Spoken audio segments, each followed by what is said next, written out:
Hello grade 11, welcome to my channel. This is Tutor Marife. In this video, I'm going to tutor you on how to find the inverse function of these two given functions. We have a linear function and a square root function. Okay, so let's start.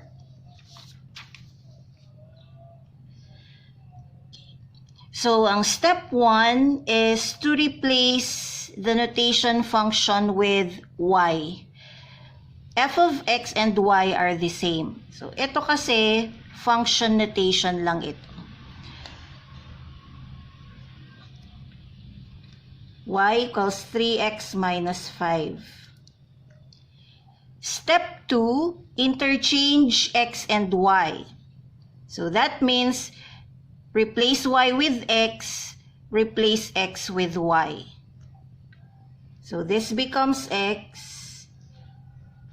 Then on the right side, we have 3y minus 5. Next step is to isolate y on one side of equation. So since y is positive on the right side, we leave it on the right side. So, we don't need the negative 5 on the right side. So, transpose it to the left or we add 5 to both sides to cancel negative 5 on the right. So, makakancel yan. We have x plus 5 on the left. Then, 3y on the right side. We don't need 3.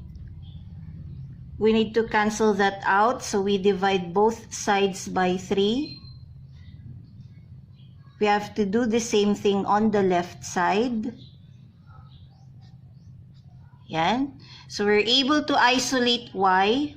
So y equals x plus 5 over 3. Then we replace y with notation for inverse function.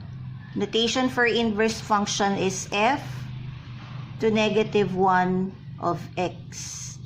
Ang basa nito ay f inverse of x.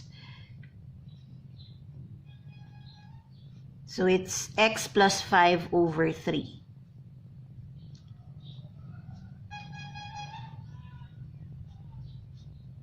Yan.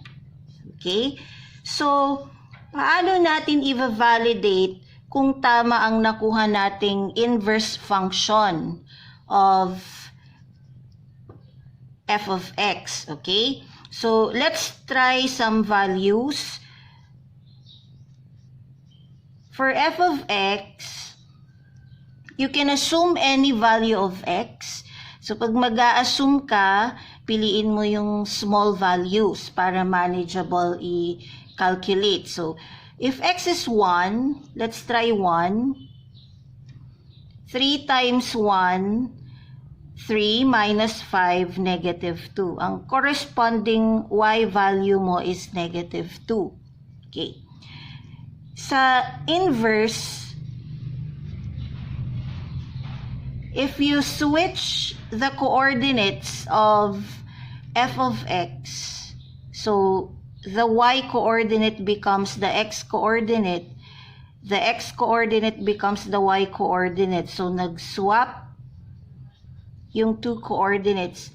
I-validate mo if etong reversed coordinates mo will satisfy your f inverse of x.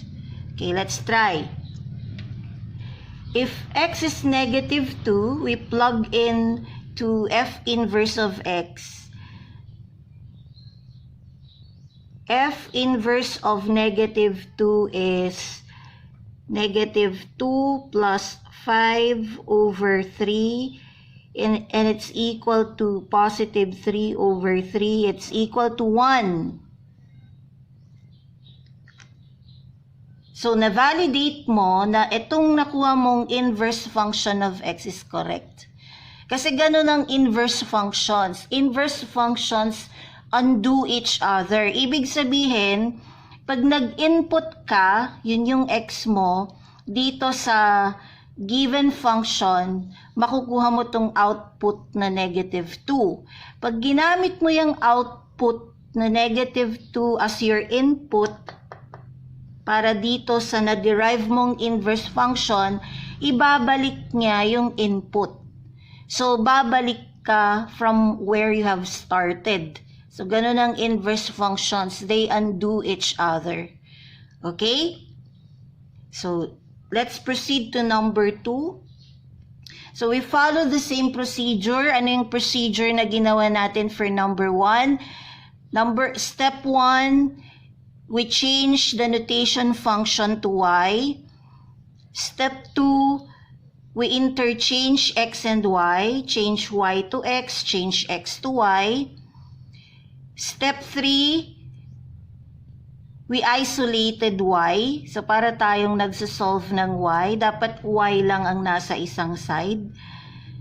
Pag na-solve na yung y, we change y to inverse function notation, which is f to negative 1 of x. Yan. And then, pag magva-validate ka, you assume any value of x, i-plug in mo doon sa given function, may masasolve kang y. Then, if you swap the coordinates of your derived point for the given function, i-check mo kung isa-satisfy ng na-flip na coordinates yung nakuha mong inverse function.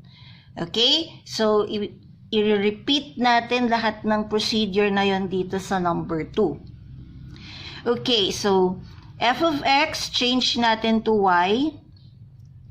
So, i-copy yung right side. So, that's step 1. Step 2, interchange x and y. Y becomes x, x becomes y. And then, we solve for y. Kaya lang this time, yung y is under the radical sign. So, hindi natin basta-basta maa-isolate muna ang y. Kailangan we get rid of the radical symbol. Ano ang mag-undo dito sa radical symbol? It's the inverse of extracting square root, and that is squaring. This will undo the square root. So, square mo din yung left side mo.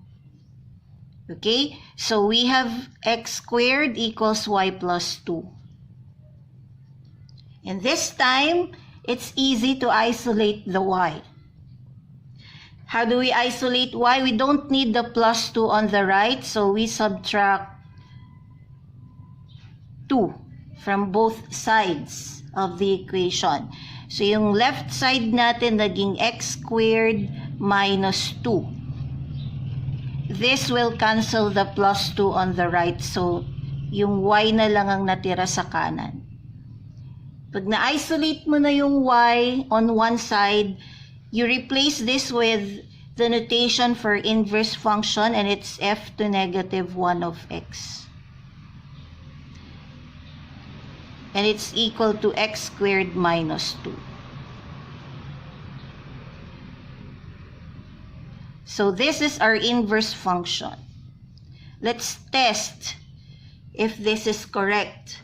Okay? So, we're going to assume any value of x. So, mag-assume na lang tayo ng number that's easy to extract the square root. So, if x is 7,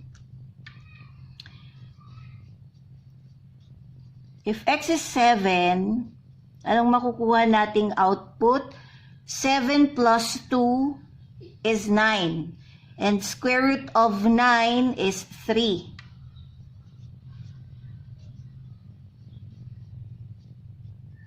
And then you swap the coordinates of f of x.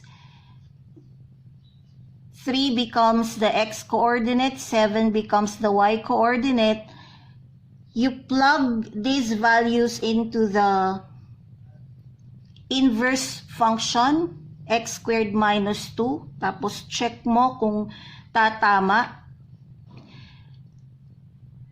If x is equal to 3, your f to negative 1 of x, or inverse function in x, is equal to 3 squared minus 2. 9 minus 2 is equal to 7. So it's correct. Validated na ang inverse function ng ating square root function is x squared minus 2. So ganun lang mag-validate. Kailangan pag isa-swap mo ang coordinates ng point dito sa given function, yung resulting new set of coordinates mo will satisfy the inverse function. Okay? So if you have questions and clarifications, feel free to comment. And please don't forget to subscribe to my YouTube channel. It's Tutor Marife MCP. Thank you for watching.